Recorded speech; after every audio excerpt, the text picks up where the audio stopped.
What's up, everybody? Superbrooks fan here from Mustang Weekly Update number 54 on this Friday, and I'm very happy to report that the issue has been resolved on this car.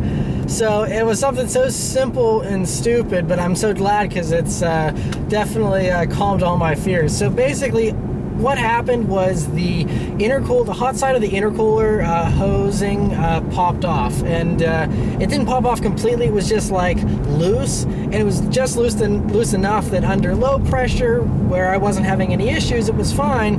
But once it got up to higher boost pressures, it was a little more aggravated. So I think that's what kind of caused that separation. And when I think of all the symptoms I had with this car and all the things that were happening, it all makes sense whenever you factor that in. Everything that I was hearing and feeling and everything the car was doing all makes sense. It was starved of oxygen, of course, because that air never made it to the intercooler. Instead, was getting discharged out onto the ground, and that was why I was hearing all kinds of like gravel being kicked around, and that's why, of course, the car, was running rich, because it wasn't getting that oxygen from the intercooler, and so it ended up making the car rich, and it obviously pulled back the power to save itself. So it all makes sense now, and this is something that if you're on the Mustang 60 forums and stuff, and you know that a lot of these early EcoBoost Mustangs, mine was probably in one of the first few batches built, they had loose clamps from the factory, which means there were some that were actually being delivered to customers where those intercooler pipes, the clamps weren't even hand tight. So there was actually, I think, a service bulletin put out to Ford dealers to make sure they were all tight before they were delivered to customers. So I think that issue's been remedied since then. But what I don't think has been remedied is I actually had the dealer double check mine way earlier this year and tighten everything down, make sure everything was good and tight, and I thought it was good. That's why I never even bothered to check them in the past week or two here that I've been having all these issues. I just was like, well, it's got to be fine. They tightened it down. But the thing is, either because of the cold temperatures or just over time, those hoses must work themselves loose a little bit. And so, that's why mine wasn't totally off. It just was, loose enough that it caused an issue. And so, I know, if there's anyone else out there that's having these kind of issues, definitely check that. It's really easy to do, and especially now that I'm running a tune and whatnot, that gives you the increased boost pressures, which makes it even more likely that that'll work itself loose. So that's just adding fuel to the flame. So you got to make sure that those are always clamped down nice and tight. And I know some other people have even suggested swapping out those standard hose clamps for the T-bolt style clamps, which can withstand a lot more pressure, and that way you don't have the issue. I'm going to keep an eye on mine to make sure they don't work themselves free, and in the meantime, I'm going to leave the standard hose clamps on for my own car, because I'll hopefully be upgrading the intercooler here eventually down the road in the not too distant future. So just something that I'm just gonna keep an eye on for now. But everything seems to be fine. I've done several pulls now, and the car is totally fine. So fingers crossed that was the only issue. That's all that's going on. But this is great because it wasn't because of the intake, it wasn't because of the tune, it wasn't because of Ford or something they screwed up.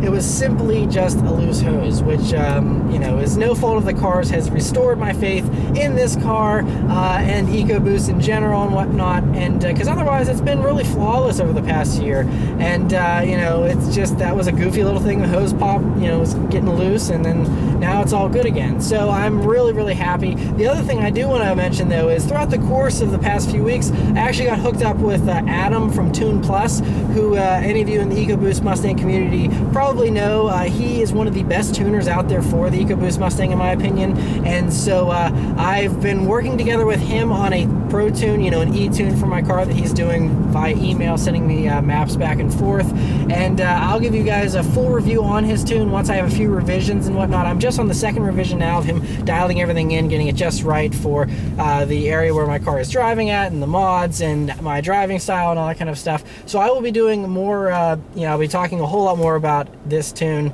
but it certainly definitely has some improvements to it that I'll be excited to explain more fully. But yes, that's it for all the updates on the Mustang. So anyway, I'll send it back to me at the news desk for this week's news.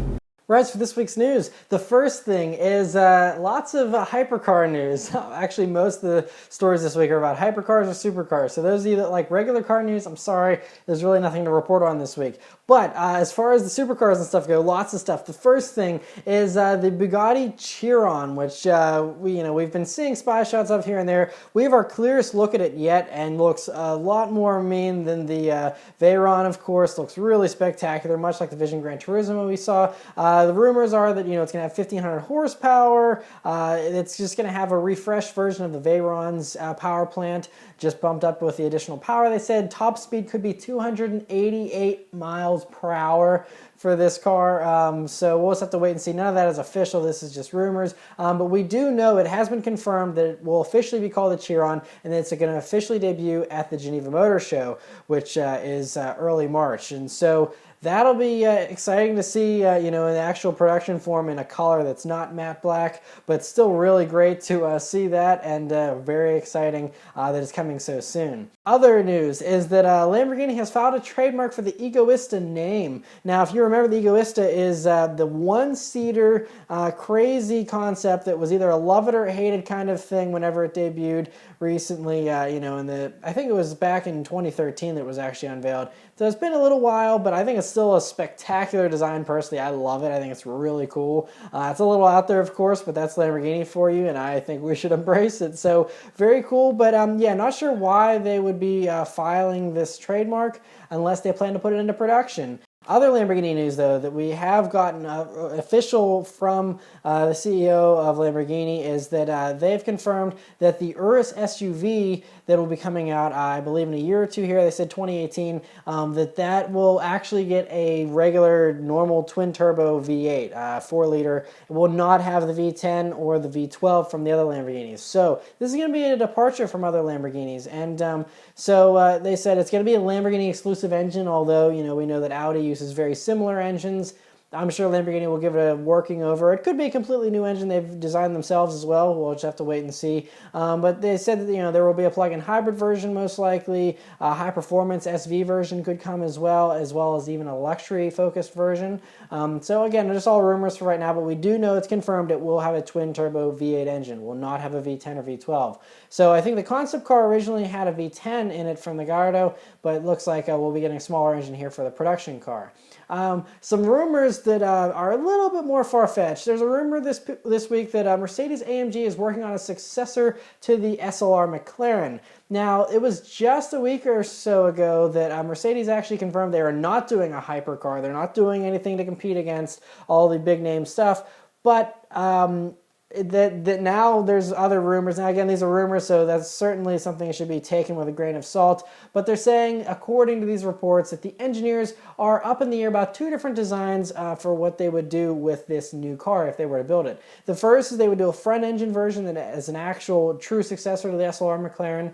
It would have, a roughly 600 horsepower engine. They said it would be a supercharged V6 engine if they did end up doing that with electric motors working front wheels, and so it would have all-wheel drive, 650 horsepower, and they said they would make like 3,000 of them a year, and they would be $260,000 or more. So essentially, think of an all-wheel drive version of the AMG GTS that's probably a little more extravagant and a little more powerful. That's kind of what the thinking is for the one. The other thing that they're considering, again, just a report, but the other thing they were considering here is a mid-engined supercar, full-on supercar that would have a supercharged V8 engine with 1,050 horsepower, and it would also have electric motors on the front axle, so it would have all-wheel drive. They say it would have ground effects, active aero to switch everything up, and they even got as specific as to say they would make no more than 750 of them if they did do this. They would be over €1,000,000 for the price,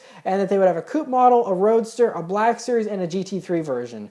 So, normally these rumors I wouldn't really count too much as, being credible, especially since AMG just said they're not doing something like this, but then to get so detailed to give us all this information makes me think that there may be some validity to all these claims. So still very, very early on. Like I said, they're still even deciding which direction they want to go as far as what kind of car it will be. But could be some pretty sweet stuff coming from AMG if those rumors happen to be true. Other Mercedes-AMG news is that there was a report that the AMG GT, we have the GT, we have the GTS. They say the next one coming will be the GTR, which I'm assuming won't have a dash after the GT, because I think Nissan would have some issue with that. But they would be calling it the GTR. It's going to have active aero as well, so it would really take it up a notch as far as the handling and high-speed stability and whatnot. It will also have different shocks, steering, and obviously have more power as well. And so that's what we're hearing as far as what they're doing with this new version of the AMG GT, which makes total sense, and I think it's something I was expecting them to just do a black edition, but maybe that'll come later, and this is in the meantime, and it'll be a more race-ready version.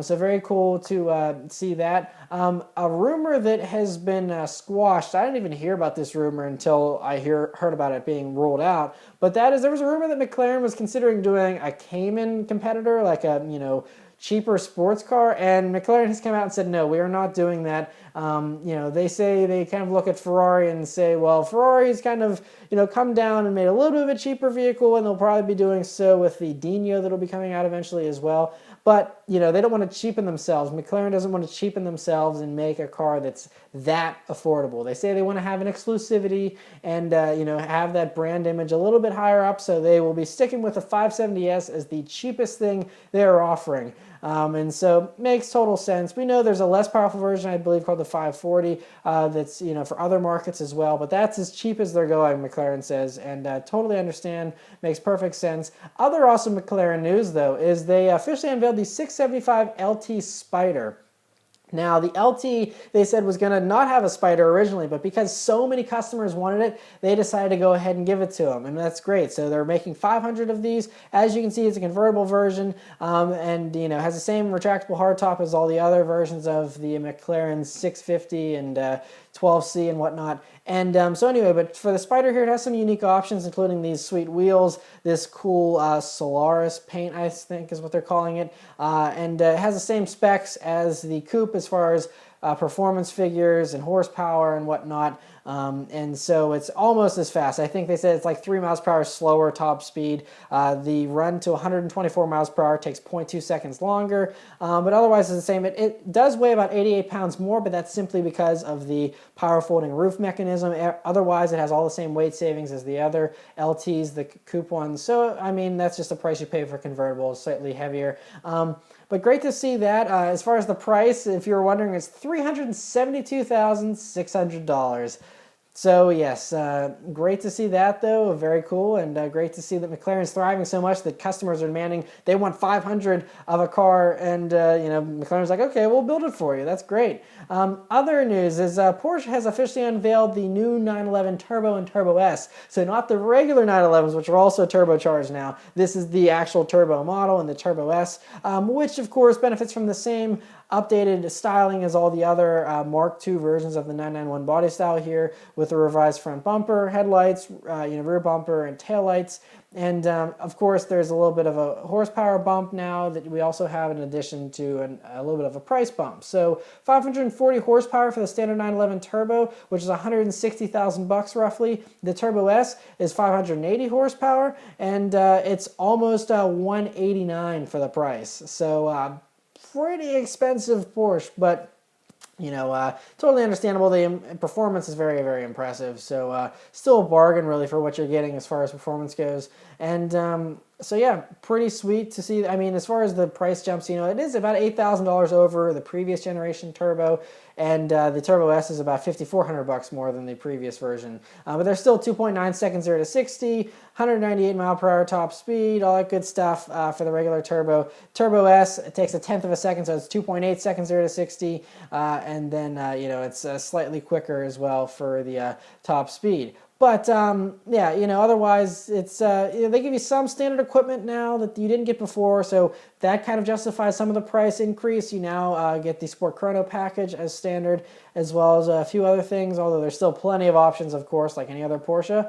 So yeah, cool to see them unveil that though. Also, Volvo has unveiled the 2017 S90, which is their full-size sedan here, which has semi-autonomous, technology so that it can drive itself in many situations. And of course, like Volvo, they have a slew of safety features in this car. It's probably one of the safest cars on the road, and very impressive, all the safety tech that it's going to have. It has things like it detects deer coming out in front of you and all kinds of really cool stuff. I think also they have their Vision 2020, which is that by the year 2020 they want to eliminate casualties in their car. So they want to completely get rid of the amount of people that die in a Volvo, which I'm sure is a very, very small amount of people anyway, because they are so safe, but they want to make it zero and literally make it so no one ever dies driving a Volvo, which would be really great, and very commendable of Volvo to do that. As far as the models, we don't know too much about the details of the engines and things. There's some speculation. There's going to be 3 trim levels. There's going to be the T5 engine choice, the T6, and then the T8. But they don't reflect the cylinders of the engines.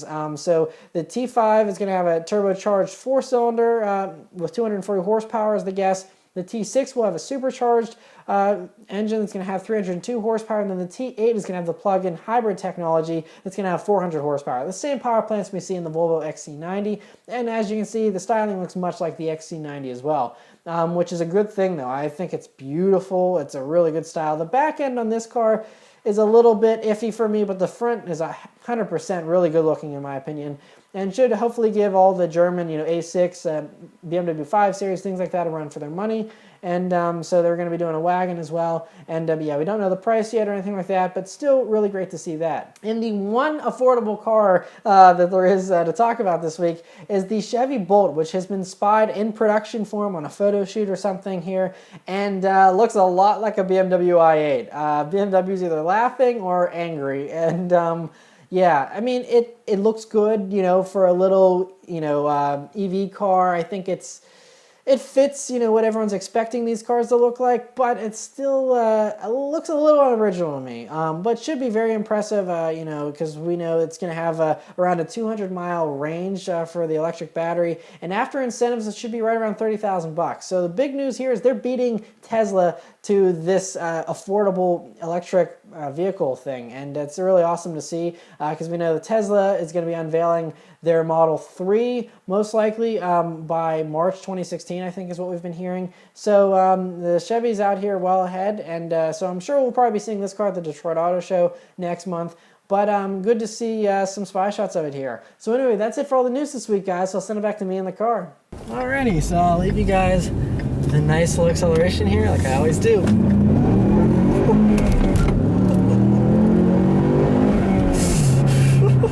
This thing rips. Oh yeah, this newfound power is putting the giggle back in my accelerations here at the end. It's quick, and it's just gonna get better over time. But anyway, yes, definitely stay tuned for my full review on this new tune. Anyway, thank you guys very much for watching. I'll see you next week. Take care.